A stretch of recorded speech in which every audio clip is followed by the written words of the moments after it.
Hello friends, welcome back to our channel. If your Dell docking station fan keeps turning on and off repeatedly, it can be annoying and also a bit concerning, especially when you're not doing anything heavy on your system. Many users think the dock is faulty, but in most cases, this behavior is caused by temperature fluctuations, outdated firmware, or power delivery issues. Docking stations manage multiple devices at once, so even small changes in load or airflow can trigger the fan to cycle. The good part is that with a few simple fixes, you can stabilize the fan behavior and keep your docking station running smoothly. Try these. Step 1. Check the power adapter is correct and properly connected. Step 2. Ensure the dock has proper ventilation and airflow. Step 3. Restart your laptop and docking station. Step 4.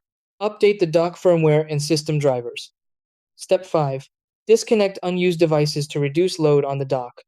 Step 6. Test again and monitor if the fan stabilizes.